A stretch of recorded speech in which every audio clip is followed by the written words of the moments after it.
cranky because it was all getting delayed. And my memory went back to the first week when my elder daughter came back from school and she said, Papa, I learned a rhyme. పెద్ద అమ్మాయి first week school అయిన తర్వాత వచ్చి నేను ఒక rhyme నేర్చుకున్నానని చెప్పింది. ఏం rhyme నేర్చుకున్నాను అంటే, twinkle twinkle little star up above the twinkle twinkle little star how I wonder what you are up above the world so high like a diamond in the sky. Well అది జరిగిన 5 years తర్వాత my younger daughter went to school and she came back after 1 week. She said, papa I learned a rhyme. నువ్వేం నేర్చుకున్నావు అంటే ఆమె చెప్పింది, oh my mind tell me why birds fly in the sky. నేను గుర్తించలేదు, ఈ రెండు కూడా ప్రశ్నలే. పెద్దమ్మాయి నక్షత్రం ఎందుకు కిందకి రాలిపోదు అని అడిగితే, చిన్నమ్మాయి ఆకాశంలో పక్షులు ఎందుకు ఎగురుతాయని అడుగుతుంది. The more we are educated, the more questions we have. People who are questioning are considered to be most intelligent. And నేను చాలా ఫోరమ్స్ని అడ్రస్ చేశాను, చాలా అంటారు క్వశ్చన్ అండ్ ఆన్సర్ సెషన్స్ని అడ్రస్ చేశాను. But the toughest questions I faced was from the children. ఎందుకంటే they don't have any filters. వాళ్ళకి ఎటువంటి ఫిల్టర్స్ ఉండవు. Straight away they ask questions. Well, నేను ఎందుకు క్వశ్చన్స్ గురించి మాట్లాడుతానంటే, సాక్రటీస్ అని ఒక ఫిలాసఫర్ ఉండేవాడు. He was very famous because he was not having answers, but he was having right questions. ప్రతి ఇష్యూస్ కూడా క్వశ్చన్ అడిగేవాడు. ఎందుకు, ఎలా, ఇలాంటి ప్రశ్నలు అడిగేవాడు. ఆ క్వశ్చన్స్కి ఆన్సర్ చేయడానికని కొత్త కొత్త విషయాన్ని కనుక్కునేవాడు. అయితే అలాంటి సోక్రటీస్ లాంటి ఫిలాసఫరే ఒక ప్రాఫిట్ బైబిల్లో ఉన్నాడు. ఆయనకున్న గొప్పతనం ఏంటంటే ఆయన క్వశ్చన్ చేసేవాడు. He was a questionnaire. Well, I'm going to have 4 sessions. 4 sessions I want to deal 3 books in the Bible. 2 books as a preparation to the main messages. The last 2 messages I want to give on the theme. But the first two messages, they will be actually building up to the scene of rebuilding our lives. మన జీవితాన్ని తిరిగి కట్టుకోవటం అనే దాంట్లో ప్రాసెస్గానే very ఫాస్ట్గా ఒక 3 chapters 56 verses అన్నటువంటి ఒక చిన్న బుక్ని సర్వేలాగా మేము ముందు ఉంచుదాం అని అనుకున్నాం. It's a kind of a preparation for the huge thing. I know it's very late, I'll be very fast, but at the same time I'll be very short, okay, crisp and fast, so that you can have that in your mind. Old టెస్ట్మెంట్లో ఉన్నటువంటి ప్రాఫిట్స్కి వాళ్ళు చేసినటువంటి పరిచర్యకిను వాళ్ళకున్నటువంటి పేరుకి చాలా close relation ఉండేది, చాలా close relation. ఈరోజు కూడా నేను ఒక ప్రాఫిట్ని తీసుకోబోతున్నాను. ఆ ప్రాఫిట్కి ఉన్నటువంటి 2 names యొక్క కాంబినేషన్, తనకున్నటువంటి 2 natures యొక్క కాంబినేషన్. హిజ్ నేమ్ ఒకవేళ కనుక హీబ్రూలో ఆలోచించినట్లయితే ఇట్ విల్ బి లైక్ హబబ్ అకూక్. హబబ్ అకూక్. హబబ్ అని అంటే కనుక ఫైటర్ అని అర్థం, పోరాడేవాడు. అకూక్ అంటే కనుక హత్తుకుపోయేవాడు, క్లింగర్ అని అర్థం. ఆయన రాసినటువంటి బుక్ని మనం బ్రీఫ్గా చూడబోతున్నాం ఈరోజు. But to give a brief background, it is something like this. దేవుడు తన ప్రవక్తల ద్వారా తన బిడ్డలకి వార్నింగ్ ఇవ్వకుండా ఎప్పుడు కూడా యాక్షన్ తీసుకోలేదు. ఇశ్రాయేలీలు చాలా తప్పు చేస్తూ ఉండేవాడు, చాలా పాపం చేస్తూ ఉండేవాడు. వాళ్ళు ఇష్టం వచ్చినట్లు దేవతల్ని పూజ చేస్తూ ఉండేవాడు. అందుకనే రకరకాలైనటువంటి ప్రవక్తలను పంపించాడు, లైక్ ఐజియా, అదర్స్ని పంపించాడు. అరే, మీరు కనుక మాట వినకపోతే నేను ఉత్తరాన్ని నుంచి శత్రువుని పంపిస్తాను, ఆ శత్రువు వచ్చి మిమ్మల్ని బాగా ఏడిపిస్తాడు, వాళ్ళ చేతుల్లో పెడతానని దేవుడు చాలా వార్న్ చేశాడు. ఎంతగా వార్న్ చేసినా కూడా వాళ్ళు వినకపోతే చివరిగా హీ సెండ్ 2 prophets. 2 prophetsని పంపించారు. ఒక ఆయన పేరు జెరమయా, ఇంకొక ఆయన పేరు హబక్కుక్. వీళ్ళిద్దరూ కూడా ఆల్మోస్ట్ ప్యారలల్గా వాళ్ళు ప్రాఫెసీ చేస్తూ ఉన్నారు. జెరమయా ఏడ్చేటువంటి వాడు, హబక్కుకు ప్రశ్నించేటువంటి వాడు. వాళ్ళిద్దరి యొక్క క్యారెక్టర్స్ కనుక చూసినట్లయితే, ఇశ్రాయేలీల పాపం విచ్చలవిడిగా ఉంటూ ఉన్నప్పుడు వాళ్ళు ఇర్మియా ఏడ్చినట్లయితే హబక్కుకు ఏమని చేశాడంటే, దేవా నీ కళ్ళు కనపడలేదా, మా వాళ్ళు ఇష్టం వచ్చినట్లు పాపం చేస్తున్నారు, ఎందుకని నువ్వు పట్టించుకోకుండా ఉన్నావు, నన్ను ఎందుకని పాపం చూడనిస్తున్నావు, నేను ఎలా చూడగలను ఈ పాపాన్ని అంతని అని దేవుడు క్వశ్చన్ చేశాడు. క్వశ్చన్ చేస్తే దేవుడు ఏమన్నాడంటే, అయ్యా నీకంటే ముందు నేను చూశాను పాపాన్ని, అందుకే నేను అక్కడ ప్రిపేర్ అయిపోయాను. ఏంటంటే నార్త్ నుంచి ఒక శత్రువుని మీ దగ్గరికి పంపిస్తున్నాను అని. చాలా చాలా భయంకరమైనటువంటి శత్రువు వాడు. అర్ధరాత్రి వాడు ప్రయాణం చేసి కూడా ఫైటింగ్ చేయగలిగేవాడు. వాడి దగ్గర ఉన్నటువంటి గుర్రాలు ఉన్నాయి, ఆ గుర్రాలు చీకాస్ కంటే ఫాస్ట్గా వెళ్తాయి అని ఆ శత్రువు గురించి వాడి నుంచి అతను ఎవరో కాదు, కల్దీయుల రాజు అయినటువంటి నెబుకద్నెజర్ అని చెప్పాడు. చెప్పగానే మళ్ళీ నెక్స్ట్ క్వశ్చన్ అడిగాడు హబక్కూకు, ఏంటి ప్రభా నీకు అసలు ఏమన్నా అర్థమవుతుందా, నువ్వు పరిశుద్ధుడు కాదా? I don't want this.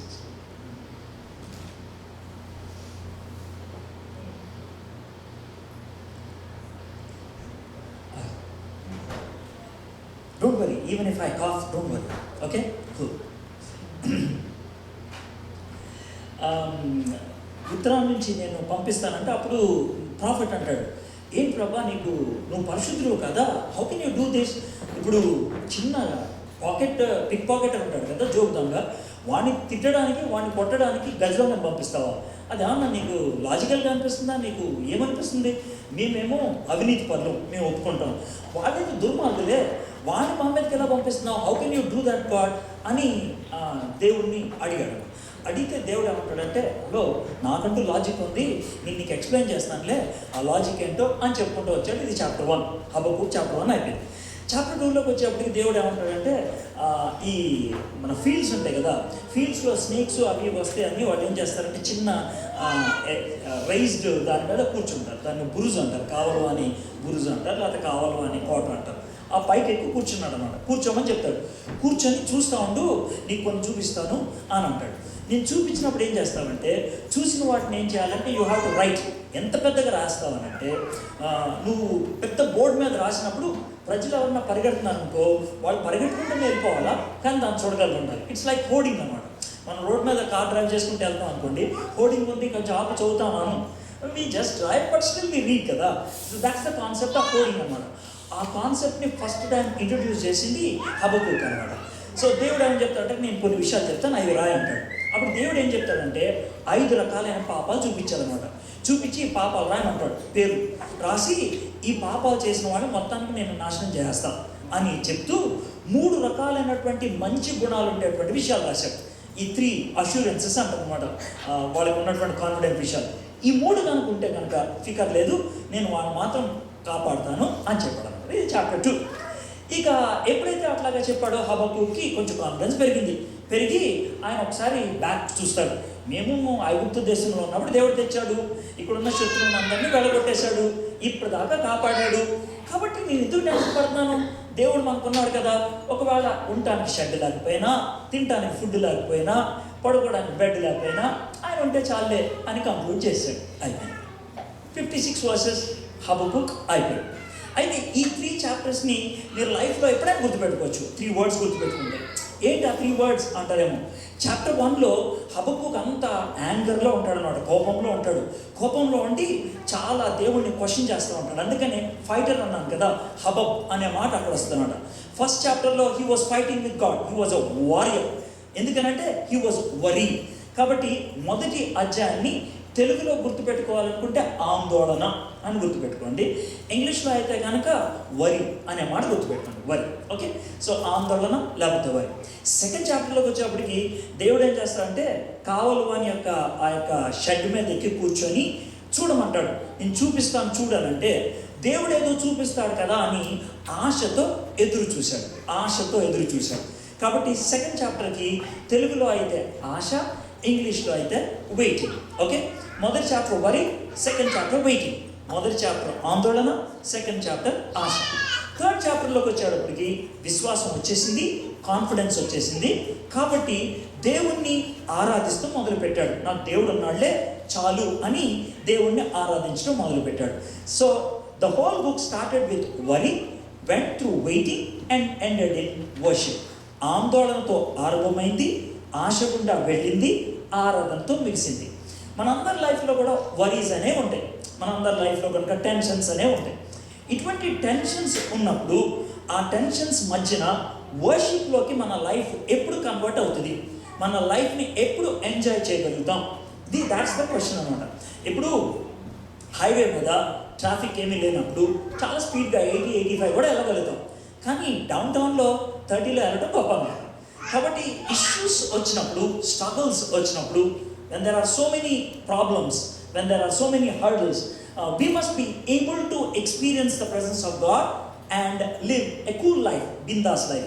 మంచి లైఫ్ని మనం జీవించగలిగి ఉండాలి. అది ఎట్లా పాసిబుల్ అవుతుందో అనేది హబక్కుక్ నుంచి మనం చూడగలుగుతాం. Okay, so if you have your Bibles with you, can you open with me to book of Habakkuk. Book of Habakkuk 56 verses ఉన్నాయి. అయితే 56 వర్సెస్లో probably I may be referring to about 6 or 7 verses here and there, but I gave you a gist. మొత్తం 3 chapters యొక్క gist మీకు ఇచ్చాను. Chapter 1 ఆందోళన, వరి. Chapter 2 ఆశ, waiting. Chapter 3 worship, ఆరాధన. ఓకే, Chapter 1 చదువుతున్నాను. I'll be looking at few verses. మీరు interesting అనిపించినట్లయితే, because this is a retreat centre, intention ఏంటి తెలుసా, మీ యొక్క బిజీ లైఫ్ స్కెడ్యూల్ నుంచి బయటకు వచ్చేసారు కాబట్టి whenever I am referring to any particular book, ఒక బుక్ను కనుక రిఫర్ చేస్తున్నప్పుడు హార్డ్లీ 56 వర్సెస్ చదవడానికి నా ఉద్దేశ ప్రకారం మీరు చదివే స్పీడ్లో చదివితే 8 to 9 minutes కంటే ఎక్కువసేపు పట్టదు. ఓకే, అంత టైం కూడా మీరు లేదని అంటే కనుక నా చోరు కూపెడుతున్నారని అర్థం. Okay, it's basically give and take policy. కాబట్టి I'm trying to give you the whole gist. కాబట్టి నాకు ఇది అర్థం కాదు అని ఏం పెట్టాల్సిన అవసరం లేదు. Okay, straight if you can go back and read this, I'll challenge you, you'll get more lessons. Okay, I'll give you some insight into some issue. By the way, Bible చదవడానికి పెద్ద దమాకేం అవసరం లేదు, దిల్లు ఉంటే చాలు. అర్థమైందా? That's very important. ఎందుకంటే ఇప్పుడు Bhagavad Gita చదవాలనుకోండి Sanskrit వచ్చి ఉండాలా, ఖురాన్ చదవాలనుకోండి అరబిక్ తెలిసి ఉండాలా, బైబిల్ చదవాలనుకోండి దిల్లు ఉండాలి. ఎందుకంటే బైబిల్ బజార్ లాంగ్వేజ్లో రాశారు, పండితుల కోసం రాశారా? అస్సలు కాదే, దునియాలో ఎవరికైనా అర్థం అవ్వాలని రాశారు. కాబట్టి నువ్వు ఆర్డినరీ మనిషివైతే, దిల్లుంటే, చదవడానికి టైం ఉంటే కథ నీకు అర్థం అవుతుంది ఎవరికైనా. ఎందుకంటే బైబిల్ రాసిన వాళ్ళంతా కూడా పెద్ద పెద్ద వాళ్ళు ఏం కాదు, పొలం పని చేసుకునేటువంటి వాళ్ళు, లేకపోతే తప్పలు మూసేటోళ్ళు, చేపలు పట్టేటోళ్ళు రాశారు. కాబట్టి they did not use a huge philosophical language, it was straight simple. Okay, కాబట్టి see how it comes to us అనేది. ప్రవక్తకు హబక్కుకు నొద్దకు దర్శన రీతిగా వచ్చిన దేవోక్తి. బై ద వే, హబక్కుకు అంటే ఎలాంటిదంటే, ఇప్పుడు మీరు కొంతమంది AT&Tలో పనిచేస్తున్నారు కదా. When you want to have your AT&T coverage, here and there you have towers, right? Towers అంటే ఆ టవర్స్ ఏం చేస్తాయి అంటే శాటిలైట్ నుంచి సిగ్నల్స్ ఆ టవర్కి తీసుకొచ్చి ఆ ఏరియా అంతట్లో కూడా ఆ సిగ్నల్స్ రీచ్ అయ్యేటట్లు చేస్తాయి కదా. కూల్. ప్రవక్త కూడా అట్లాంటి వాడే, ఏరియా ఒక్కొక్క టవర్ని పెడతాడు అన్నమాట. దేవుడు ప్రవక్తకి సిగ్నల్స్ పంపిస్తాడు, ఆ ప్రవక్త సిగ్నల్స్ అందరికీ అందిస్తాడు. బేసిక్గా జరిగేది అది. So that's the simple concept అన్నమాట.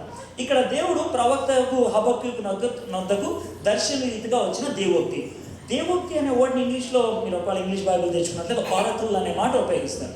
ఆరకిల్ అనేది కానీ దేవోక్తి అనేది కానీ ఎటువంటి మీనింగ్ ఇస్తుంది అంటే దేవుని నోటి నుండి వచ్చినటువంటి మాట అని అర్థం. ఓకే, దేవుని నోటి నుంచి వచ్చిన మాటకి చాలా పవర్ ఉంటుంది.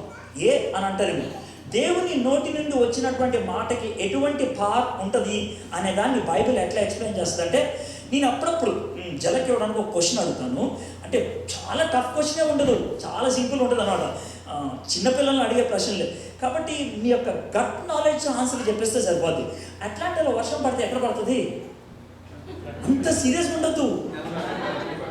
ఎక్కడ పడుతుంది? అది కరెక్టే. ఎక్కడ పడుతుంది? నేల మీద పడుతుంది. దాట్స్ గుడ్, బాగుంది. వర్షం ఎక్కడ పడినా నేల మీద పడుతుంది కదా. అయితే పెద్ద వర్షం పడుతూ ఉంది, చాలా ఇంపార్టెంట్ వర్క్ ఉంది, మీరు వర్షంలో బయటకు వెళ్ళాలి. వర్షంలో తడవకుండా వెళ్ళడానికి ఏమన్నా మార్గం ఉందా? గుడికి వేసుకెళ్తా ఉంది కదా. కూల్, చాలా బాగుంది. సేమ్ ఫిలాసఫీ ఏంటంటే, దేవుడు తన నోటి నుంచి వచ్చిన మాటని వర్షంతో పోల్చాడు. ఐజియాలో ఏమంటాడంటే, వర్షం మబ్బుల్లోంచి వచ్చి నేలను తడపకుండా వెనక్కి వెళ్ళగలుగుతుందా? వెళ్ళగలదు, ఖచ్చితంగా తడిపెళ్లాల్సిందే. సో దేవుని మాట ఆయన నోటి నుంచి వస్తే కనుక మనిషి గుండెకాయకి తగలాలి, అది ఆయన యొక్క ఇంటెన్షన్. అయితే మనం చాలా తెలియగల వాళ్ళం తెలుసా, వర్షం మన మీద పడకుండా ఏం పెట్టుకుంటామా కదా. చర్చికి వెళ్ళినప్పుడు కూడా కొడుకు వేసుకెళ్తారు కొంతమంది.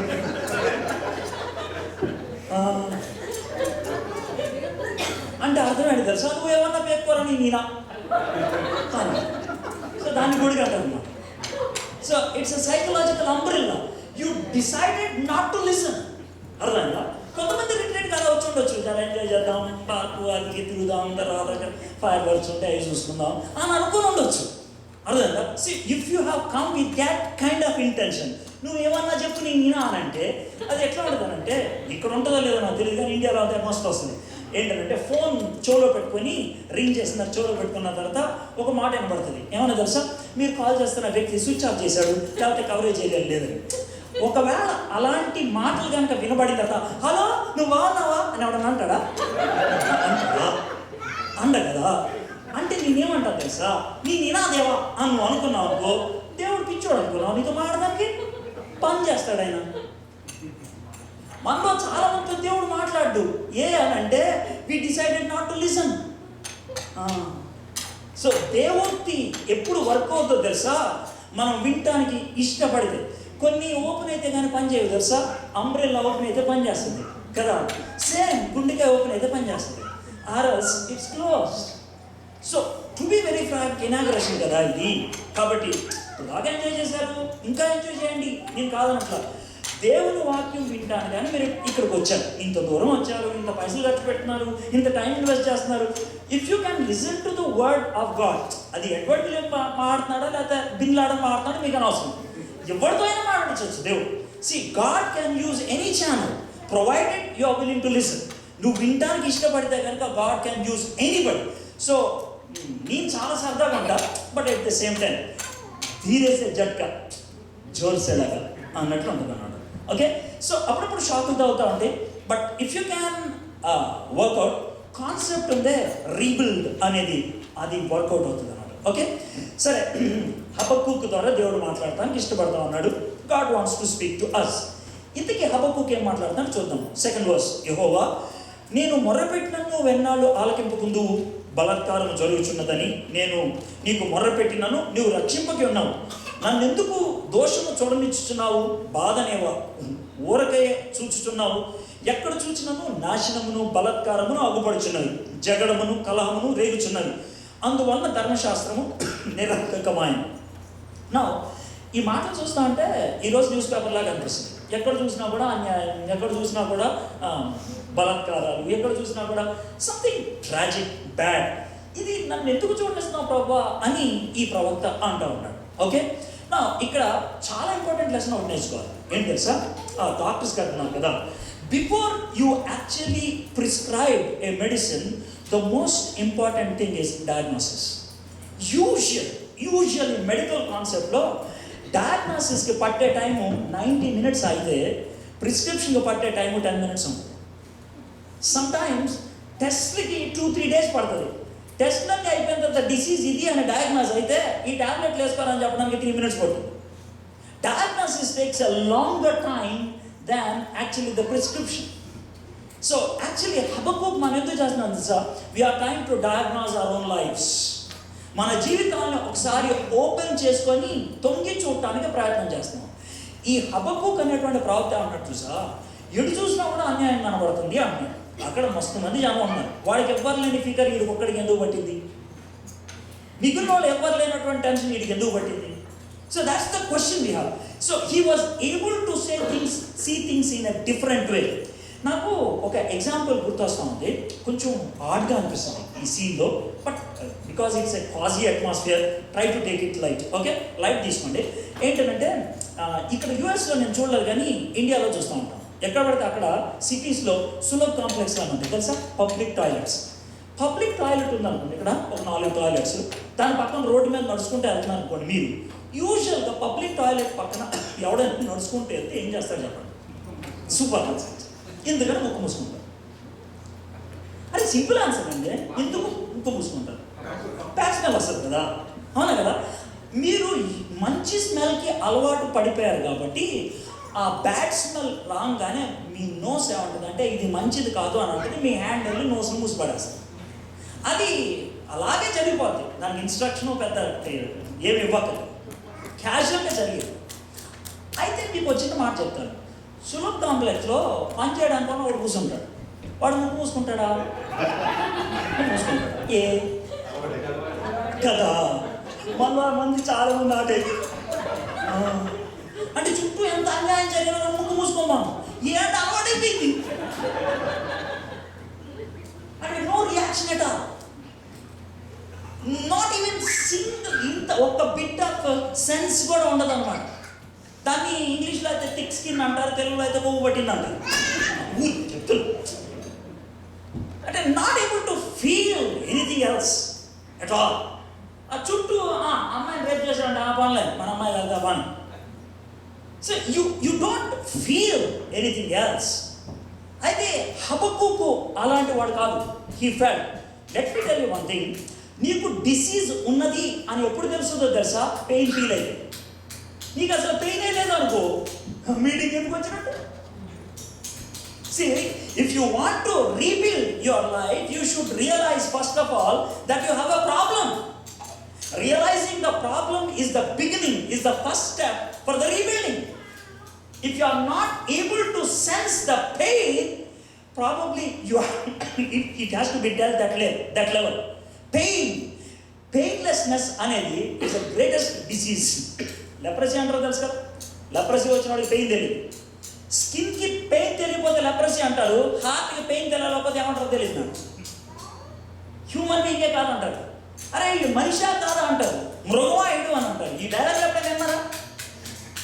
అరే నీకు జీవితం లేదా అని అంటారు, సిగ్గు శరం లేదా? ఈ డైలాగ్ నేను ఎప్పుడు వస్తుంది తెలుసా? That you are not able to feel. And you are not able to feel. Sorry, I am using very simple terms so that I am trying to bring the word of God to your level, heart level. Nee dilki tagala. That's my intention. So if you are hard nuts, ఒకవేళ ముండిగా ఉన్నట్లయితే, ఎటువంటి స్పందన లేకుండా, ఎటువంటి response లేకుండా ఉంటే, probably God has to begin there. చాలాసార్లు దేవుడు ఏమంటాడు తెలుసా? వాళ్ళు మెడ ఉన్నదే వంచని వాళ్ళు అంటాడు. మెడ వంచని వాళ్ళు అంటే తెలుసా? మొండి వాళ్ళు అని అంటున్నాడు. మొండితనంలో ఉంటే దేవుడు ఏమి చెయ్యలేడు అని నేను చెయ్యడు. He doesn't want to do anything with the people who are not willing to cooperate. ఆయనతో కలిసి ఆపరేట్ చేయడానికి ఇష్టపడకపోతే God doesn't want to work. So వాళ్ళ పరిస్థితి అది. అయితే హబక్కూకు ఆ యొక్క డిఫరెన్స్ని చూశాడు, ఆ సిన్ని చూడగలిగాడు. నేనేమంటానంటే, మీ సొసైటీని బాగు చేయాలన్నా, మీ ఫ్యామిలీని బాగు చేయాలన్నా, మీ లైఫ్ని బాగు చేసుకోవాలన్నా, it begins there. Able to see the pain, able to see the problem, able to see the distraction, able to see the disturbance. అది చూడగలుగుతున్నారా? అది ఎప్పుడు జరుగుద్ది అని అంటే కనుక, when you are sanctified by God, దేవుని చేత పవిత్రపరచబడినప్పుడు పాపంగా కనబడుతుంది. బైబిల్లో పవిత్రత అనే దానికి రకరకాల డెఫినేషన్స్ ఉంటాయి, కానీ ఒక డెఫినేషన్ నేను అవ్వగలిగేది ఏంటి తెలుసా? To see sin as is holiness. పాపాన్ని పాపంగా చూడటం అనేది పవిత్రత. ఓల్డ్ టెస్ట్మెంట్లో ఒక ఆయన ఉండేవాడు, ఫినెహాస్ అని. ఇద్దరు వ్యభిచారం చేస్తే వాళ్ళిద్దరిని ఈటితో పొడిచి చంపేశాడంట. వాళ్ళ గురించి దేవుడు ఎటువంటి మాట రాయించాడంటే, ఫినెహాస్ గురించి, దేవుడు అసహించుకున్న దాన్ని ఫినెహాస్ అసహించుకున్నాడు కాబట్టి ఫినెహాస్ దేవుడికి నచ్చాడంట. If you can hate what God hates, God loves you. So అది నీలో ఉండొచ్చు, మీ పిల్లల్లో ఉండొచ్చు, లేదా మీ సొసైటీలో ఉండొచ్చు. If you are able to exist with the problem that is around you, you are compromising. ఒకవేళ కాంప్రమైజింగ్ నేచర్ ఉంటే, అంటే మనం అంటాం కదా సార్, పర్లేదండి, కూర్చోండి.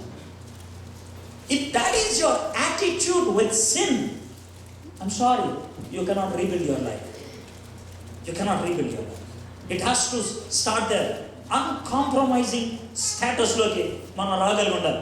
ఈ ప్రవక్త వచ్చి ఏమన్నాడు తెలుసా? దేవునికి మొర్ర పెట్టడం అనేది ఎప్పుడు మొదలవుతుందో తెలుసా?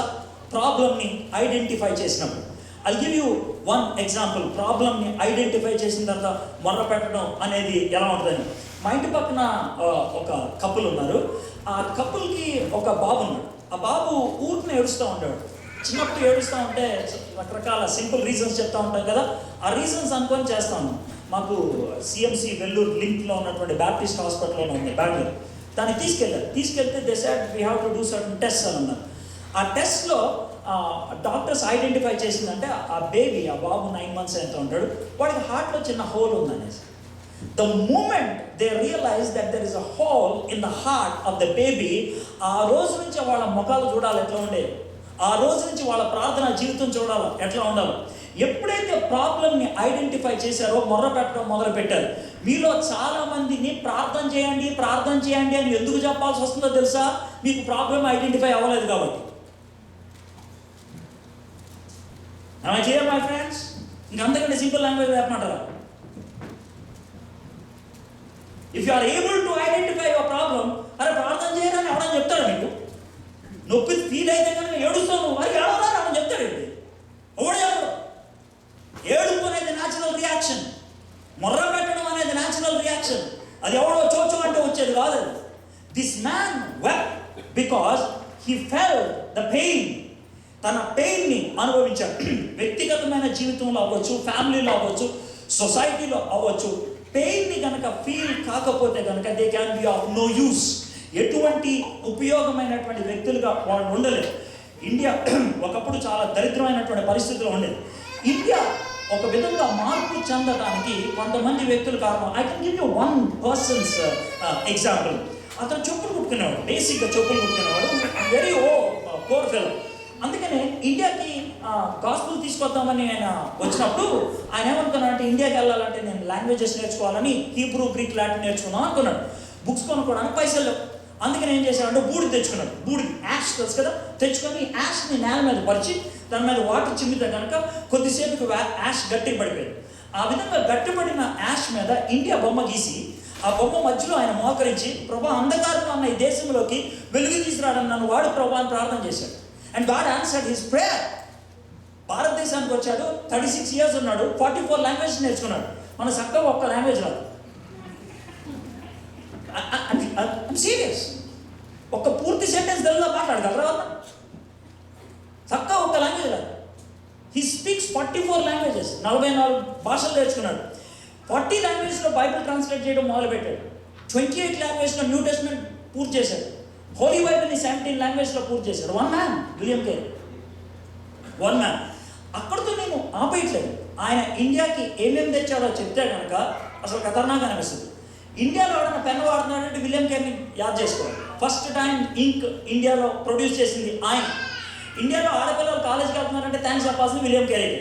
ఎందుకంటే ఫస్ట్ టైం ఆడపిల్లలు కాలేజ్ స్టార్ట్ చేసింది ఆయన.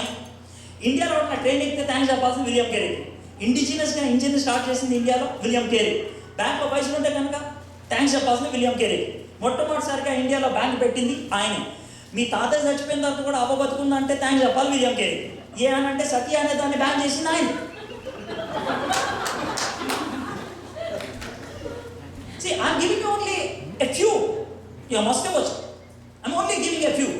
అయితే ఇదంతటికి ఆ రీబిల్డింగ్కి ఆరంభం ఎక్కడో తెలుసా? ఆరంభం ఎక్కడనంటే he saw the darkness. He saw the sin. చీకటిని చూశాడు, అందుకనే చేశాడు. మరి ఇక్కడ చాలా మంది డాక్టర్స్ ఉన్నారు కదా. Let me give an example how the doctors saw the darkness in India. ఇండియాలో ఆయుర్వేదం ఉంది, డౌట్ లేదు. ఆయుర్వేదం ఖతర్నాక్ కాదు. మామూలుగా అలోపతి ఇవన్నీ ట్రీట్మెంట్ కూడా ఆయుర్వేదం ఇవ్వగలుగుతుంది. కానీ ఇండియాలో హాస్పిటల్ ఎవరు కట్టలేదు 200 years క్రితం. ఎందుకు కట్టలేదు అంటే కర్మ సిద్ధాంతం ఉండేది. ఇప్పుడు నాకు జబ్బు వచ్చింది అనుకోండి, నువ్వు నాకు ట్యాబ్లెట్ ఇస్తే నాకు జబ్బు ఎందుకు వచ్చింది? నాకు బ్రహ్మ రాసి పెట్టాడు జబ్బు. నువ్వు ట్యాబ్లెట్ ఇస్తే అర్థం ఏంటి? బ్రహ్మ రాతకి అడ్డొచ్చు. That is the concept. So basically they were not treating people in India. Only 3% pay బ్రాహ్మణ్స్కే ఆ మెడిసిన్స్ ఉండే. అయితే ఇండియాలో if you look just Andhra Pradesh చూద్దాం. ఆంధ్రప్రదేశ్లో 200 years క్రితం చూస్తే హాస్పిటల్స్ లేవు. 200 years నుంచి 150 years గ్యాప్ మధ్యలో ఎన్ని హాస్పిటల్స్ వచ్చాయో ఒక చిన్న జలక్ లాగా మీకు ఇప్పిస్తారు. చెన్నైలో బస్సు ఎక్కి వస్తూ ఉన్నాం. ఆంధ్రప్రదేశ్ ఎంటర్ అవగానే ఫస్ట్ వచ్చేది నెల్లూరు. నెల్లూరులో బ్యాప్టిస్ట్ హాస్పిటల్ కట్టింది అమెరికన్ బ్యాప్టిస్ట్ వాళ్ళు. ఇంకా ముందుకు వస్తారు ఒంగోలులో జివోట్ మెమోరియల్ బ్యాప్టిస్ట్ హాస్పిటల్ కట్టింది బ్యాప్టిస్ట్ వాళ్ళు. ఇంకా ముందుకు వస్తే చీరాల్లో బేర్ హాస్పిటల్ లూథరన్ వాళ్ళు కట్టారు. ఇంకా ముందుకు వస్తే బాపట్లో హాస్పిటల్ కట్టింది సాల్వేషన్ ఆర్మీ వాళ్ళు. ఇంకా ముందుకు వస్తే పొన్నూరులో అమెరికన్ బ్యాప్టిస్ట్ హాస్పిటల్. ఇంకా ముందుకు వస్తే గుంటూరు కుక్లర్ హాస్పిటల్ లూథరన్. ఇంకా ముందుకు వస్తే Vijayawada American Baptist hospital Americans. ఇంకా ముందుకు వస్తే కనుక గుయ్యూరులో బ్యాప్టిస్ట్ హాస్పిటల్. ఇంకా ముందుకు వస్తే ఆకువిడి సింగిల్ స్టార్ హాస్పిటల్ బ్యాప్టిస్ట్ వాళ్ళు కట్టారు. ఇంకా ముందుకు వస్తే భీమవరం లూథరన్ హాస్పిటల్ కట్టింది లూథరన్ రోడ్. ఇంకా ముందుకు వస్తే సామర్లకోట బ్యాప్టిస్ట్ హాస్పిటల్ కట్టింది బ్యాప్టిస్ట్ రోడ్.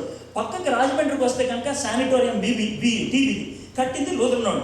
ఇంకా ముందుకు వస్తే కాకినాడలో బ్యాప్టిస్ట్ హాస్పిటల్. ఇంకా ముందుకు వస్తే వైజాగ్లో కింగ్ జార్జ్ హాస్పిటల్ కట్టింది ప్రెస్బిటేరియన్. ఇవన్నీ కట్టింది 150 years క్రితం విత్ అన్ ఇంటెన్షన్. అరే జబ్బులు ఉన్నాయి భారతదేశం, ఇది పోవాలంటే కనుక దేవుని యొక్క ప్రేమను అందించాలనే ఆస్పెక్ట్ తీసుకొచ్చారు. If you don't see the problem as a problem, you don't want to see the solution. If you want to rebuild your life, you have to start there. Prophet was able to see. అయితే God ఏం answer ఇస్తున్నారు చూద్దాం క్విక్గా. 6th verse నుంచి, ఆలకించుడి తమేమి కాని ఉనికి పట్లను ఆక్రమింపవాలని బూదిగంతముల వరకు సంచరించు ఉద్రేకము గల క్రూరులకు కల్దీలను నేను రేపుచున్నాను. వారు ఘోరమైన భీకర జనముగా ఉన్నారు. వారు ప్రభుత్వమును విధులను తమ ఇచ్చవచ్చినట్లు ఏర్పరచుకుందు. వారి గుర్రములు చిరతపురుల కంటే వేగముగా పరుగులెత్తును. రాత్రి యందు తిరుగులాడు తోడేళ్ల కంటేను అవి చురుకైనవి. నా గ్రాఫిక్గా ఎక్స్ప్లెయిన్ చేస్తున్నాడు ఎనిమీ ఎలా ఉంటాడు అనేసి. అటువంటి ఎనిమీని పంపించబోతున్నాను అని అన్నాడు. You can't escape him. వాడు ఎవడి మాట వెళ్ళు, ఎవడు ఇష్టం వచ్చినట్లు వాడు ప్రవర్తిస్తూ ఉంటాడు. He has his own rules అని చెప్తాను. బై ద వే, ఇది చదువుతూ ఉంటే నాకు హబక్కూక్ అనేది ఈరోజు మన ఇండియాకి చాలా పర్ఫెక్ట్గా వర్తిస్తుంది అని నాకు అనిపిస్తూ ఉంది. Because it's a close room, I can very confidently speak this. నా నెబుకద్నెజర్ ఉన్నాడు కదా, నెబుకద్నెజర్ని దేవుడు పంపించాడు. నెబుకద్నెజర్ చాలా క్రూరుడు, వాడు ఏదనుకుంటే అది చేస్తాడు. సీతయ్య ఆయన ఎవడ మాట వింటుంటారే ఆ టైప్ అన్నమాట. ఇక ఎగ్జాక్ట్లీ అది డైలాగ్. వాళ్ళు ఎవరి మాట విన్నారు, they just do what they want. అయితే నెబుకద్నెజర్ అలాంటి నెబుకద్నెజర్ని ఈరోజు నేను నరేంద్ర మోడీతో పోల్చాలనుకుంటున్నాను for several reasons. Reason number 1, Nebuchadnezzar వచ్చాడు, 90 అడుగుల విగ్రహాన్ని పెట్టారు. నరేంద్ర మోడీ వస్తున్నాడు, 182 అడుగుల విగ్రహాన్ని పెట్టడానికి 2,500 కోట్లు సమకూర్చారు. 2,500 crores for an iron statue of Sardar Vallabhbhai Patel. Narendra Modi బంగారు విగ్రహాన్ని ఎందుకు పెట్టాడు? ఎందుకంటే నాకంటే గొప్పవాడు ఎవరు లేడు అనడానికి. నరేంద్ర మోడీ ఎందుకు పెట్టదలుచుకున్నాడు? హిందూ తత్వం కంటే ప్రపంచంలో ఇంకా వేరేది ఏది లేదు అని చూపించుకోవడానికి. That's is intention. నా నెబుకద్నెజర్ వచ్చినప్పుడు వాళ్ళకి కల్దీల భాషను, కల్దీల సంస్కృతిని నేర్పించాడు. నా నరేంద్ర మోడీ వచ్చాడు, 2 weeksలో human resource development minister declare చేశారు, నెక్స్ట్ ఇయర్ 8th classలో వేదాస్ని ఇంట్రొడ్యూస్ చేస్తున్నాడు. నువ్వు సచ్చినట్లు వేదాలు చదవాల్సిందే. నేను చదవను అంటే కనుక కథం రోడ్లు చూసుకుంటూ బతకాల్సింది. See, that's the situation. You cannot escape. You are forced into it. దానిలో ఫోర్స్ చేశాడు. చాలా క్లియర్గా చెప్పాడు, నేను సండే నుంచి ట్యూస్డేకి వీక్లీ హాలిడే షిఫ్ట్ చేస్తాను. ఎవరైనా ఉంటాడా? అనలేడు. Nobody can say. మొన్న రాజమండ్రి కోటిలింగాల రేవు దగ్గర బాప్తీసం ఇచ్చారు శ్యామ్ కిషోర్. ఇస్తే తర్వాత రోజు 100 మంది పూజారులు వెళ్ళి అక్కడ శుద్ధీకరణ కార్యక్రమం పెట్టి కోర్టులోకి వేసేసారు. ఏమని? గోదావరి మాది, ఇక్కడ బాప్తీసం ఇచ్చి దీన్ని అశుద్ధం చేశారని. కోర్టులో ఎంత తలతెక్కి కూడా చూడండి. మరి కోర్టు నిర్ధారించేదాకా గోదావరిలో వాడు బాప్తీసాలు ఇవ్వకూడదని ఒక తీర్మానం ఇచ్చారు. హలో, ఏమన్నా అబద్ధం ఆడుతున్నానా? I'm not. Am I giving you a fake information? Not at all. My friends, ఇప్పుడు జల గిన్నట్టు అనిపిస్తా. That's it. If you are able to realize that, అప్పుడు సొల్యూషన్ గురించి ఆలోచిస్తాం. So that's what has happened. But why did God bring in Narendra Modi? I'm using the word Narendra Modi, God brought. ఎందుకు తెలుసా? నెబుకద్నెజర్ని దేవుడే పంపించాడు. ఎందుకనంటే నిద్రపోతున్నాం. 200 సంవత్సరాలు దేవుడు స్వేచ్ఛనిచ్చాడు. కానీ వీఆర్ లీస్ట్ బాదర్. క్రిస్టియానిటీ 5% అలాగా మగ్గుతూ ఉంది. It's not improving. ఎవరి గారు ఇష్టం వచ్చినట్టు జీవిస్తూ ఉన్నాడు. So God has to teach a lesson. అందుకనే ఆ విధంగా చేశాడు. సరే, ఆ విధంగా చేస్తే నెక్స్ట్ చూడండి. ఇప్పుడు నెక్స్ట్ హబక్కూక్ ఏమన్నాడు? 12th verse. యెహోవా నా దేవ, నా పరిశుద్ధ దేవ, ఆది నుండి నువ్వు ఉన్నవాడు కావా? మేము మరణము నందము. యెహోవా తీర్పు తీర్చినకు నీవు వారిని నియమించున్నావు. ఆశ్రయదుర్గమా, మమ్మును దండించినకు వారిని పుట్టించితివి. నీ కనుదృష్టి దుష్టత్వము చూడలేనంత నిష్కలంకమైనది కదా. బాధించువారు చేయు బాధను నువ్వు దృష్టింపజాలవు కదా. కపటలను నీవు చూచియు దుర్మార్గులు తమ కంటే ఎక్కువ నీతిపరులను నాశనం చేయగా నీవు చూచివి ఎందుకు ఊరుకున్నావు అంటే, ఇప్పుడు ఫర్ ఎగ్జాంపుల్ ఇక్కడ ఎవరో బాబు ఉన్నాడు అనుకో, వాడు ఏడుస్తూ కూర్చున్నాడు అనుకున్నాం, ఏడుస్తూ ఎలా ఎందుకు ఏడుస్తున్నారా అన్నాడు అంటే, నాకు 34 వచ్చినాయి అన్న, ఒక్క మాటలో ఫెయిల్ అయ్యానని ఏడుస్తున్నాడు. ఆడు నేను క్లాస్మేట్స్ అనుకున్నాం. వాడిని తిట్టాను నేను, ఎలా బుద్ధి కదా, సిగ్గు లేదా, ఇప్పుడు ఏడుస్తావు కదా, ఎగ్జామ్ చదువుకున్నప్పుడు బాగా చదువుకోవాలి, కొంచెం కష్టపడినట్లేదు, ఒక మార్క్ వచ్చిందే కదా అని బాగా తిట్టేస్తున్నాను అనుకోండి. నేను వాడు ఏమనుకుంటాడు, వీడు బాగా చేయడం అందుకే తిట్టున్నాడు అనుకోండి. కొద్దిసేపు నాకు నీకు ఎన్ని మార్కులు వచ్చినాయి అంటే నాకు 3 వచ్చినాయి అంటే ఎలా ఉంటుంది?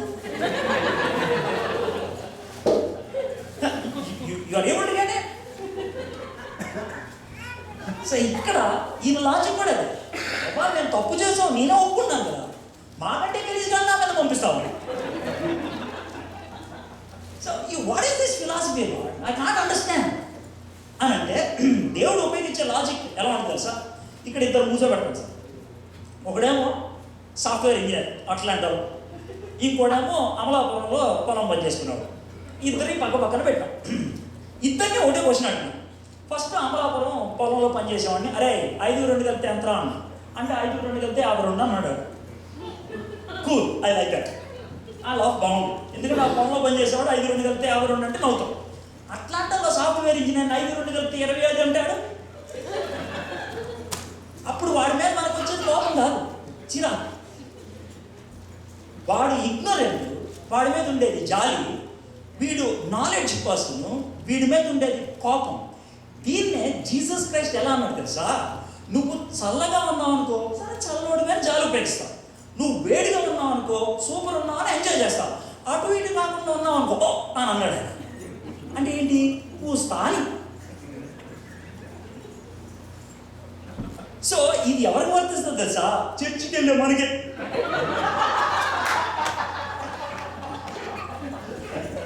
చర్చికి వెళ్ళవాడు ఇష్టం వచ్చినట్టు జీవించాడు అనుకో, అని పాపం ఆయుడు వదిలేసి. బిరివాడు మంచిగా ఉన్నాడు అనుకో బాగా. నువ్వు చర్చికి వస్తూ గలీజ్ పనులు చేస్తే ఏమన్నా?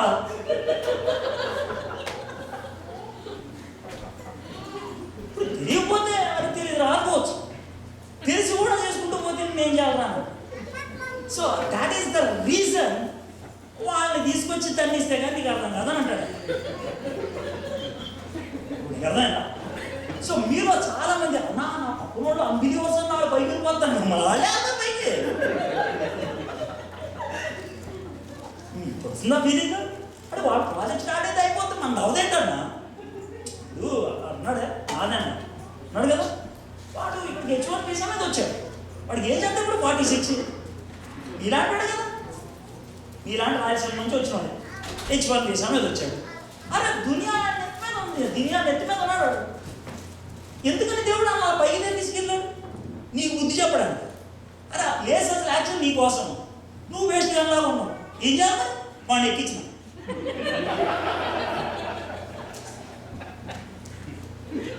That's what he can say. To teach us a lesson. ఇదండి చాప్టర్ 1 వరి. సో కాబట్టి మీరు వరిలో ఉంటే, ఒకవేళ అసలు వరిలో లేకపోతే వరి అవడం మొదలు పెట్టండి. The biggest worry is not to have worry.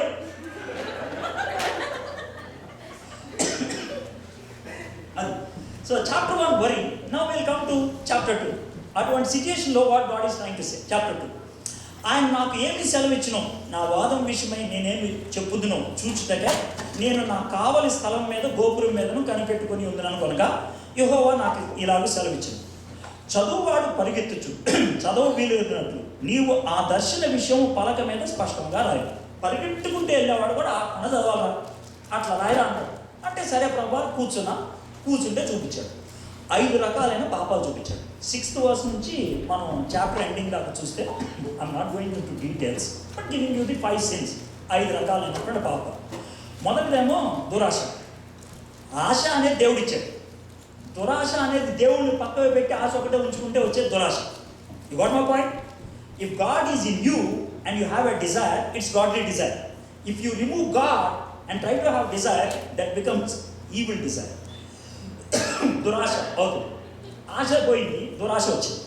ఇక దురాశను నెరవేర్చుకోవడానికి దౌర్జన్యం మొదలుపెట్టారు.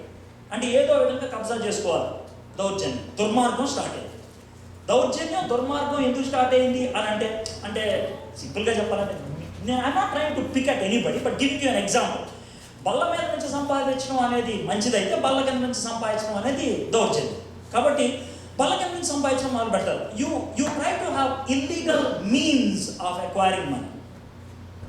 సింపుల్ రీజన్ ఏంటంటే, you have forgotten God and you are trying to make yourself comfortable through evil means. ఇలా చేసుకుంటూ వెళ్తున్నప్పుడు ఏమి చేసినా కూడా తృప్తి దొరకకపోతే మందు కొడతాం మొదలు పెడతారు. That's the fourth sin. మందు కొడతాం మొదలు పెడతారు. మందు ఎందుకు వచ్చింది? రిలాక్స్ హ్యావ్ ఏ చార్మినార్ అంటాడు. వాడు బాగా తెలిసి నీకు టెన్షన్ ఉందని, అందుకే రిలాక్స్ అన్నాడు. మందు కొట్టరా, కొంచెం కూల్గా అవుతావు, ఎందుకంటే ఆడుకున్నావు అని వాడికి తెలుసు. He understood and that's why he says that. ఒకసారి మందు కొడితే తప్పేం సార్, ఒకసారి సిగరెట్ తాగితే తప్పేం సార్, ఇవన్నీ ఫిలాసఫీలు ఎందుకు వస్తాయి అని అంటే, ఒకసారి బురద తింటే ఏమవుతుంది సార్ అన్నట్లు. అవునా? ఇది బురద ఎందుకు తింటావు? తిండి తప్పదు. గడ్డి ఎందుకు తింటావు? అన్నం తప్పదు. That's what you do. Man versus వైల్డ్లో వాడు యూరిన్ తాగుతాడు. ఎందుకని? మంచినీళ్ళు తాగలేదు. When he can't get water, when his body is craving for water, మంచినీళ్ళు దొరకకపోతే he pours his own urine and drinks. క్యామెల్ని చంపి దాని యొక్క ఎర్త్ శాక్లో ఉన్నటువంటి స్టమక్లో ఉన్నటువంటి పురుగులు తింటాడు. ఎందుకంటే because he's feeling hungry. Why you are craving for these dirty things? Because your body was made for the right things. When you don't get the right, you go for the wrong. And finally, the fifth one, vigraha. Anything that comes between you and your God is the vigraha. You may not be an idol worshipper as far as Hindus are concerned. You might be a Christian and yet you have an idol of your own. ఈ 5 రకాలైన పాపాలు చేసేటోళ్ళు ఉంటే దేవుడు ప్రవక్తతో పక్కగా చెప్పాడు, అరే ఈ 5 పాపాలు ఉంటే వాడు స్ట్రైట్గా నాకు కనిపోతాడు అన్నాడు. సార్ మరి ఇప్పుడు నన్ను ఏం చేయమంటారు సార్? ఇలాంటి పాపాలు ఉండేటువంటి వాళ్ళ మధ్యన 3 అష్యూరెన్స్ ఇస్తున్నాడు. I will read those verses. Okay, chapter 2 verse 4. వారు యథార్థ పనులు కాక తమలో తాము అతిశయపడదు. అది వద్దురే. సెకండ్ పార్ట్ చూడండి. అయితే నీతిమంతుడు విశ్వాస మూలముగా బ్రతుకును. అయితే నీతిమంతుడు విశ్వాస మూలముగా బ్రతుకును. ఈ వర్స్ ఉన్నదే, ఈ పార్ట్, ఈ ఫ్రేజ్ని న్యూ టెస్ట్మెంట్లో 3 times రాశారు. రోమన్స్లో, హీబ్రూస్లో, గలేషియన్స్లో. ఒక ఆయన ఏమంటాడు తెలుసా? విశ్వాసులు విశ్వాసం మూలంగా నీతిమంతుడు బ్రతుకును. 3 words కదా. విశ్వాసం గురించి ఉన్నదేమో హీబ్రూ, నీతి గురించి ఉన్నదేమో రోమన్స్, బ్రతకడం గురించి రాసిందేమో గలేషియన్స్. కాబట్టి 3 books రాస్తే కానీ ఈ 3 words అర్థం కాలేదా అంటాడు. They are very rich, very rich. దీన్ని మీకు ఈజీగా అండర్స్టాండ్ అయితే చెప్తాను. మీకు బాగా తెలిసినటువంటి వర్షన్ కదా, పాపం వలన వచ్చిన జీతం. బాగా తెలిసిన విషయం అర్థమైంది, ఎందుకంటే ఫిల్ ఆఫ్ ద బ్యాంక్స్ మీరే చెప్పేశారు కదా. యూఆర్ వెరీ పాస్ అయిపోయారు అక్కడ. పాపం వలన వచ్చిన జీతం మరణం అనే దాన్ని అండర్స్టాండ్ చేసుకోవడానికి మనం అండర్స్టాండ్ చేసుకోవాల్సిన వర్డ్ ఏంటంటే జీతం. జీతం అంటే ఏంటి? ఇంగ్లీష్ ట్రాన్స్లేషన్ మొత్తం అర్థం ఏంటి? జీతం అంటే కష్టం. రోజంతా కష్టపడితే సాయంకాలం ఇచ్చేదాన్ని కూలి అంటారు, నెలంతా కష్టపడితే ఇచ్చేదాన్ని జీతం అంటారు. ఓకే, సో జీతం అనేది నా హక్కు, నా కష్టార్జితం, నా ఫలం, అంతే కదా. ఆ వర్డ్ని అక్కడ అప్లై చేయాలి. పాపం వలన వచ్చిన జీతం మరణం అంటే మనందరం కష్టపడి పాపం చేసి నరకంలో సీటు సంపాదించామండి. ఇప్పుడు మీకు అర్థమైందా? ప్రతి వాడికి ఒక సీట్. అరే ఏడురా సాధించామంటే నరకంలో సీట్ అన్నా గ్యారెంటీ. పాపం వలన వచ్చిన జీతం మరణం, అదండి. That's our situation, everybody situation. అయితే ఆ వర్స్లో సెకండ్ పార్ట్ ఏమవుతుందంటే, అయితే దేవుని కృపావరం యేసుక్రీస్తునందు నిత్యజీవం. కృపావరం అంటే ఏంటి తెలుసా? గిఫ్ట్. సింపుల్గా గిఫ్ట్కి శాలరీకి డిఫరెన్స్ ఏంటి చెప్పండి? శాలరీ కష్టపడుతూ వచ్చేది, గిఫ్ట్ పుకట్లో వచ్చేది. పుకట్, అదే మీది విజయవాడ, అదే ఏ భాష? పుకట్లో వచ్చేదాన్ని గిఫ్ట్ అంటారు. ఇంకేమైనా డిఫరెన్స్ చెప్పాలి? శాలరీకి గిఫ్ట్కి తేడా అంతేనా? అదొకటే. అంటే ఇప్పుడు ఒక వర్డ్ కాదు, రెండాటికి డిఫరెన్స్ అంటే చెప్పాలి. ఏమంటారు? ప్రేమతో ఇచ్చింది గిఫ్ట్. మరి శాలరీ రెండాటికి డిఫరెన్స్ చెప్పినప్పుడు ఒకటే చెప్పొద్దు నాకు. హెల్త్ డిఫరెన్స్ ఒకసారి చెప్పేశారు, ఒకటిలో వచ్చేదన్నారు అయిపోయింది. ఏమంటారు? గిఫ్ట్ వేరు.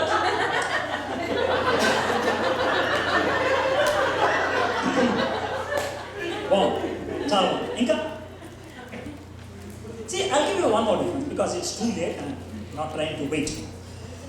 శాలరీ నేను కష్టపడితే వచ్చేది, గిఫ్ట్ ఎవడో కష్టపడితే వచ్చేది. ఇప్పుడు నాకు ఎవడో నాకు మొబైల్ ఇచ్చాడు, నాకు పొక్కటి కానీ వాడికి కాదు కదా, వాడు కష్టపడితే వచ్చేది. So that's the basic difference. నా కష్టార్జితం శాలరీ అయితే వేరే వాడి కష్టార్జితం గిఫ్ట్. ఇప్పుడు నా కష్టార్జితంలో నేను నరకంలో సీట్ సంపాదించుకున్నాను. అయితే దేవుడు కష్టపడి, అర్థమైందా, మనకి పరలోకంలో సీట్ సంపాదించింది. అది గిఫ్ట్. అది గిఫ్ట్గా మనకు ఆఫర్ ఇస్తున్నాడు. ఇప్పుడు ఎవడైనా మనకి గిఫ్ట్ ఇస్తే మనం తీసుకోవాలంటే కొంచెం దమాకు ఉపయోగించే ఆన్సర్ కావాలి దీన్ని. ఓకే, ఎవడైనా మనకి గిఫ్ట్ ఇస్తే ఆ గిఫ్ట్ మనం తీసుకోవాలంటే మనకు ఉండాల్సింది ఏంటి? ఇప్పుడు ఆడు డిసైడ్ అయిపోయాడు ఇవ్వాలి, నేను అందుకు కొంచెం దమాకు ఉపయోగించాడు. ఆడు డిసైడ్ అయిపోయాడు ఇవ్వాలి, ఇవాళ గిఫ్ట్ అని ఇస్తున్నాడు. తీసుకోవడానికి కావాల్సింది ఏంటి? ఓకే, మీరు అంత ఫన్నీగా ఆన్సర్ అవద్దు. నేను 2 ఎగ్జాంపుల్స్ ఇస్తాను, దాన్ని బట్టి మీరు ఆలోచించండి. నేను కొంచెం సీరియస్. ఇప్పుడు ఇండియాలో బస్సులు వెళ్తున్నాయి, ఓకే, మీ పక్కన అన్నోన్ స్ట్రేంజర్ ఒకడు ఉన్నాడు, మీకు కాఫ్ వస్తుంది నాకులాగా. వాడు గబగబా వాడి బ్యాగ్లోంచి జ్యూస్ తీసి ఇదిగోండి తాగండి అంట. తాగుతారా? అది గిఫ్ట్. తాగుతారా? తాగుతారా? ఇంకో ఎగ్జాంపుల్, నేను బిన్ లాడెన్ ఫ్రెండ్ అండి, నీకు మొబైల్ గిఫ్ట్ ఇస్తున్నానంటే తీసుకుంటారా?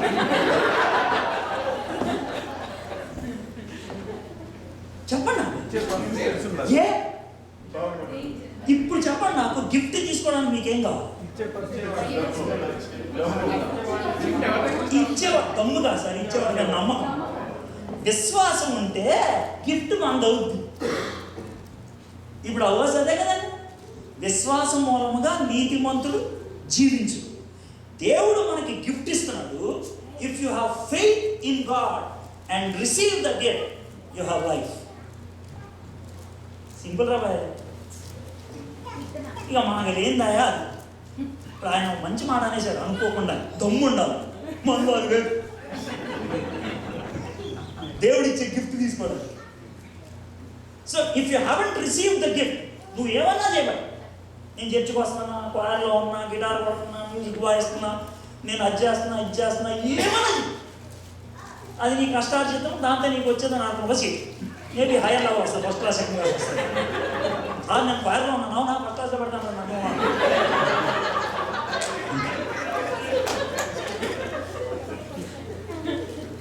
సో కాబట్టి బేసిక్గా మనకు ఉండాల్సింది ఏంటంటే faith. If you have faith, you will have life. ఇది ఫస్ట్ ప్రామిస్ అండి. ఫెయిత్ ఉంటే లైఫ్ ఉంటుంది. సెకండ్ ప్రామిస్ ఏంటో చూద్దాం. 14th verse, 2nd chapter 14th verse. యాలయనగా సముద్రము జలముతో నిండి ఉన్నట్లు భూమి యెహోవా మహత్యమును గూర్చిన జ్ఞానంతో నిండి ఉన్నది. జ్ఞానానికి తెలివికి తేడా తెలుసా? తెలివికి జ్ఞానం, నాలెడ్జ్ అండ్ విజ్డమ్. నైఫ్ ఎందుకు ఉపయోగిస్తారు? నైఫ్ కట్ చేయాలి, దట్ ఈస్ నాలెడ్జ్. మనం వెజిటబుల్స్ కట్ చేయాలా, నెక్ కట్ చేయాలా, డిసైడ్ చేసేది విజ్డమ్. కూరగాయల మెడగాయల, అది జ్ఞానం. కత్తి కోస్తుంది. World gives knowledge, God gives wisdom. ఇక వేరే మార్గం లేదు. అన్నా నేను బైబిల్ చదవకుండా జ్ఞానం సంపాదిస్తానంటే కనుక నువ్వు పోతావు, మెడకాయలు కోసుకుంటూ పోతావు. See, you may not be physically killing people, you may be killing people through various means. You become a killer, basically. Either you kill yourself or you kill others. పిచ్చోడి చేతిలో బాగుంటే ఎవరికైనా భయం వేస్తారు. జ్ఞానం లేనటువంటి వాడి చేతిలో నాలెడ్జ్ ఉంటే కూడా అంతే. అయితే జ్ఞానం ఎలా వస్తుంది అంటే దేవుని వాక్యం చదివితే వస్తుంది. If you are not reading the word of God, you are drying up as far as your wisdom is concerned. So, I understand that you are a very knowledgeable group of people, having a very high profile profession, great profile, మంచి job, security అన్నీ ఉన్నాయి. India వస్తే కనుక America నుంచి వచ్చారని హడావిడి దండ అన్నీ ఉన్నాయి. కూల్. అంటే I'm not picking at you, I'm appreciating you for that. ఇవన్నీ ఉంచుకొని జ్ఞానం లేకపోతే ఏమన్నా రావే. Must have wisdom. Wisdom comes only through the word of God. దేవుని వాక్యం ఉంటే జ్ఞానం ఉంటుంది. సో ఇక్కడ ఏమన్నాడంటే విశ్వాసం ఉంటే బతుకుతావు, జ్ఞానం ఉంటే కనుక నువ్వు అభివృద్ధి చెందుతావు. సో మన లైఫ్లో చాలా మందిలో అభివృద్ధి ఎందుకు లేదు అంటే వాక్యం లేదు. Without word you will dry up. So second assure. Third one చూద్దాం, 20th verse. అయితే యెహోవా తన పరిశుద్ధ ఆలయంలో ఉన్నాడు, ఆయన సన్నిధిని లోకమంతయు మౌనముగా ఉండునుగా. మొదటిది ఫెయిత్ ఉంటే లైఫ్ ఉంటుంది. రెండోది వర్డ్ ఉంటే విజ్డమ్ ఉంటుంది. మూడోది గాడ్స్ ప్రెజెన్స్ ఉంటే కాన్ఫిడెన్స్ ఉంటుంది. God's presence. To make the long story very short, సింపుల్గా చెప్పేస్తాను. నాకు ఇద్దరు బిడ్డలు. పెద్దాము ఇప్పుడు 12th, చిన్నదేమో 8th grade. అయితే ఇది 4 years 5 years క్రితం జరిగింది. When my younger daughter was 2nd class అనుకోండి. 3rd class దాకా అది మిడ్ నైట్ ఎప్పుడైనా లేస్తే వాష్రూమ్కి వెళ్ళాలంటే నన్ను కానీ వాళ్ళ మమ్మీని కానీ లేకపోతే మేము వెళ్ళి చేయాల్సిన పని ఏంటంటే లైట్ ఆన్ చేస్తే ఆ బాత్రూంలోకి వెళ్ళి వాష్రూమ్లో పని చూసుకొని వస్తాం. ఆ రోజు నన్ను లేదు, పప్పా షైనీ నా పక్కన పడుతుంది, నా పేరు షైనీ. లేచి బాత్రూమ్ దగ్గరికి వెళ్ళి లైట్ ఆన్ చేసి లాన్కి వెళ్ళి అది కూర్చుంది. సౌండ్ కూడా వినపడింది, డోర్ కూడా వేసింది. అది కూర్చోగానే ఇండియాలో కనడిపోయింది. నా కూతురు ఏం చేస్తుంది చెప్పండి? ఏం చేస్తుంది? అరుసు. నాకు న్యాచురల్గా అని వచ్చింది లోపల నుంచి. నేను గేట్ దగ్గర మూతి పెట్టి అరవద్మా నేను ఇక్కడే ఉన్నా, ఎందుకంటే మిగిలిన అందరూ ఇస్తారు. అరవద్మా లెట్ మీ దగ్గర she was inside. After that for 1.5 minutes sound లేదు, ఏమి లేదు, పని ముగించుకొని వచ్చింది. కరెంట్ వచ్చిందా? రాదు. మరి ఏమొచ్చింది? ఎందుకు వచ్చింది? అది విషయం. చుట్టూ టెన్షన్ ఉంటుంది, ప్రాబ్లమ్స్ ఉంటాయి, ఫికర్లు ఉంటాయి. దేవుడు పక్కన ఉన్నాడు అనుకో ఊరుకుంటాం. అది విషయం. టామ్ అండ్ జెర్రీ ఎప్పుడు చూసారా? టామ్ అండ్ జెర్రీ సీన్ ఎలా ఉంటుంది? జెర్రీ ఉంటుంది కదా, టామ్ ఉంటుంది, ఈ జెర్రీ ఉంటుంది ఎలక పిల్ల. టామ్ని ఎక్కిరిస్తా ఉంటాం, ఎందుకు ఎక్కిరిస్తుందా అనుకుంటాం. ఆ తర్వాత స్క్రీన్ అంతా ఓపెన్ చేస్తే జెర్రీ అంతా ఎలా ఉంటుంది తెలుసా? బుల్డోగ్ ఉంటుంది. దీనికి ధైర్యం ఎందుకు వస్తుంది తెలుసా? బుల్డోగ్ని బట్టి. అవునా కదా? అరే నీ వెనకాలకు ఆడున్నాడు ఉంటే నువ్వు ఫిగర్ లేకుండా ఉంటావు, ముందు ఎవడన్నా కూల్ ఉంటావు. That's what the profit says. If God is with us, నేను ఇంకెందుకు కూడా. మనలో చాలా మందికి ఫికర్లు ఎందుకునే తెలుసా? మనలో ఎందుకు చాలా మందికి టెన్షన్ ఉందో తెలుసా? ఎందుకనంటే we're not able to experience the presence of God when we're in problems. So 3 assurances. Assurance number 1, if you have faith, life ఉంటుంది. Assurance number 2, if you have word, you will have wisdom. Number 3, if you have the presence of God, you have confidence. 3 assurance. ఈ 3 assurances తర్వాత profit 3rd chapterలోకి వచ్చాడు. 1st chapterలో valley of డౌట్స్లో ఉన్నాడు. 2nd chapterలో కోట ఎక్కి విశ్వాసాన్ని చూపించాడు. 3rd chapterలోకి వచ్చేటప్పటికి ఆయన విశ్వాసపు సింహాసనం ఎక్కేసి దేవుణ్ణి ఆరాధించడం మొదలుపెట్టాడు. ఏమన్నాడు తెలుసా? అరే ఇంత మంచి దేవుడు నాతో ఉంటే, ఇంత మంచి దేవుడు ఎంతకాలం మమ్మల్ని నడిపిస్తే, ఆయన బ్యూటిఫుల్గా రాస్తాడు చూడండి ఏ మాటలు. అంజూరపు చెట్లు పూయకుండినాను, 3rd chapter 17th verse.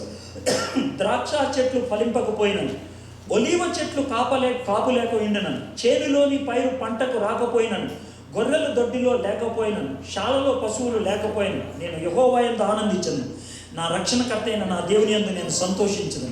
ప్రభువుకు యెహోవాయే నాకు బలం, ఆయన నా కాళ్ళను లేడి కాళ్ళ వలె చేయను, ఉన్నత స్థలముల మీద ఆయన నన్ను నడువ చేయను.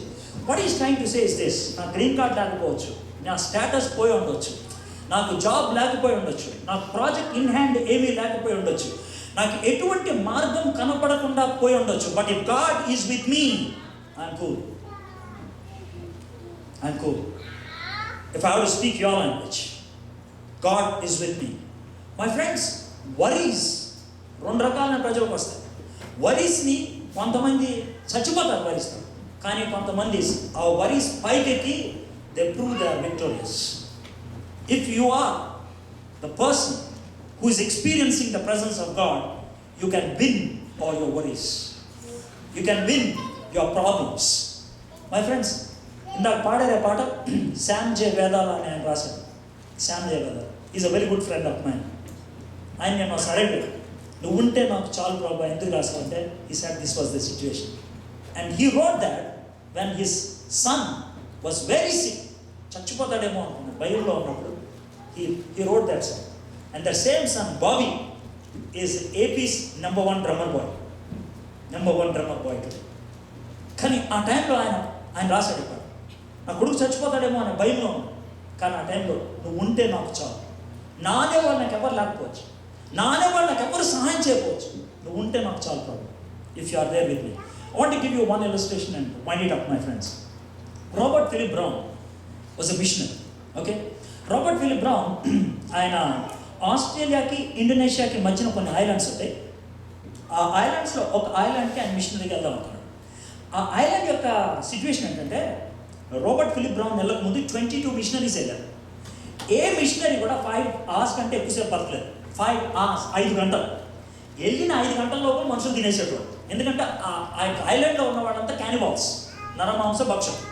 So Robert Philip Brown decided like this, I will go there, I will go in the middle of the night. Middle of the night వెళ్ళి ఏం చేస్తారు అన్నాడు. 24 hours ఆ ఐలాండ్లో నేను బతుకుంటే చాలు అన్నాడు. 24 hours ఏం చేస్తాను అన్నాడు. 24 hours దేవుని ఆరాధిస్తాం. 24 hours దేవుని ఆరాధిస్తే దేవుని ప్రెసెన్స్ వస్తుంది.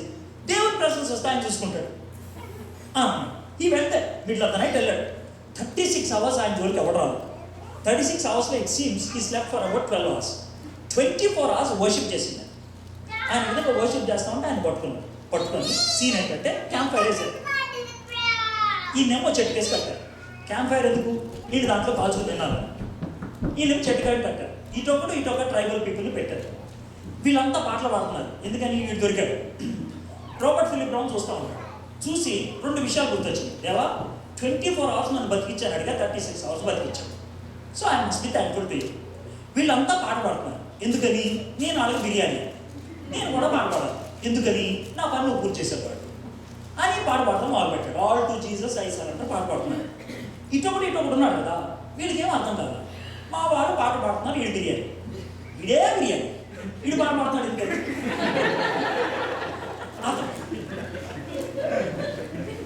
ఇక అందుకని ఏం చేశానంటే, ఈ నోరు ఉంటుంది కదా, దాన్ని ఇట్లాగా పుల్ చేసేస్తే 4 బయటకు వచ్చింది. బయటకు వస్తే ఒక ఆయన కొరికేసాడు 4 ఎంత ముక్క, 4 ముక్క కొరికేస్తే ఇక్కడ అంతా బ్లడ్ వస్తుంది. ఈ పక్కన వాడు ఐస్ క్రీమ్ నాకినట్లు నాకేస్తున్నాడు బ్లడ్. రాబర్ట్ ఫిలిప్ బ్రౌన్కి ఏం చేయాలో అర్థం కాదు. గట్టిగా లిప్స్ నొక్కేసి పట్టుకున్నాడు. బ్లడ్ వస్తున్న దాన్ని తాగేస్తాడు. ఆ టైంలో దేవుడు ఒక చిన్న థాట్ ఇచ్చాడు. అరే all to Jesus I surrender అని పాడావు, ఇప్పుడు చిన్న 4 ముక్క పోయింది, ఇప్పుడు ఏం చేస్తావు? నేను ఇప్పుడు అదే పాడతాను అని all to Jesus I surrender అని పాడతాం మొదలుపెట్టి. నేను 4 లేదు కదా పాడుతున్నాను. పాడుతుంటే ఇటు ఉన్నాడు కదా, వాళ్ళకి ఏం అర్థం కాదు. ఏం రావాలి, 4 ముక్క ఊరికి తర్వాత కూడా పాడతాడు. To make the long story very short, వీళ్ళిద్దరు ఏం చేస్తారంటే ఒకరి ముక్కలు ఒకరు చూసి ఈయన పక్క తీసుకెళ్ళిపోతే వాళ్ళిద్దరికి ఎట్లా అట్లా బ్రోకెన్ లాంగ్వేజ్లో జీసస్ క్రైస్ట్ గురించి చెప్పాడు. వాళ్ళిద్దరు బిలీవర్స్. ఇప్పుడు ఆ ఐలాండ్కి వెళ్తే నరమాంస భక్షకులు ఉన్నారు సరి కదా, అందరు బిలీవర్స్. అంటే స్టోరీలో మనం చూడాల్సిందే తెలుసా, అసలు హాస్టైల్ సిచ్యుయేషన్లో గాడ్స్ ప్రెజెన్స్ని ఎక్స్పీరియన్స్ చేస్తే ధమాక్ ఎలా పనిచేస్తుందో చూడండి. సెంటర్ ఫ్రెష్ చేసుకున్నాడు,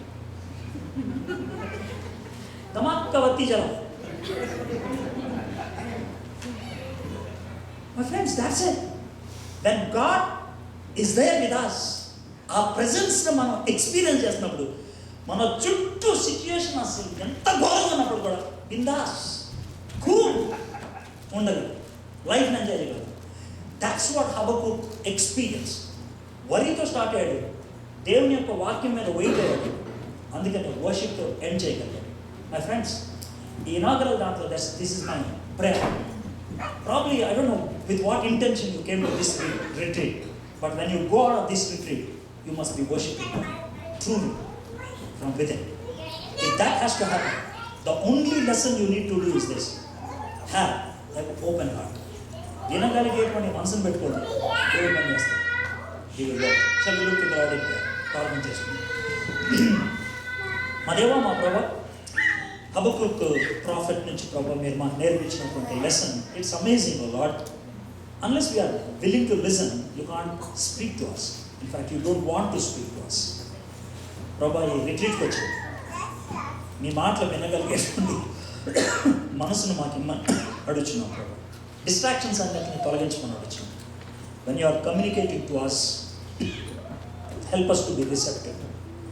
Father, you are a holy God. పాపాన్ని ఎక్కువ కాలం చూడలేము. One day you want to take wild decisions, actions. Before you take such actions, oh Father, help us to open our hearts.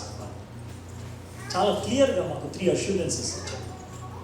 విశ్వాసం ఉంటే చాలు అంటూ జీవింపచేస్తాను, వాక్యం ఉంటే చాలు జ్ఞానవంతులుగా చేస్తాను, నీ సన్నిధిని అనుభవించగలిగేటువంటి మనస్తత్వం ఉంటే చాలు కాన్ఫిడెన్స్తో జీవించగలిగేటట్లు చేస్తాను. ప్రాబ్లమ్స్ మధ్య, హాస్టైల్ సిచ్యుయేషన్ మీ యందు ఆనందించగలిగేటువంటి లైఫ్ మాకు ఇవ్వడానికి ఇష్టపడుతున్నాం. హబక్కుక్ ఎటువంటి ట్రాన్సిషన్ గుండా వెళ్ళాడు, ఏ విధంగా ట్రాన్స్ఫార్మ్ అయ్యాడు, ఈ రిట్రీట్లో మేము కూడా ఆ విధంగా ట్రాన్స్ఫార్మ్ అవ్వగలిగినట్లు సహాయం చేయాలి. యేసు ప్రభువా దీవెనలు వేడుకుంటున్నాం.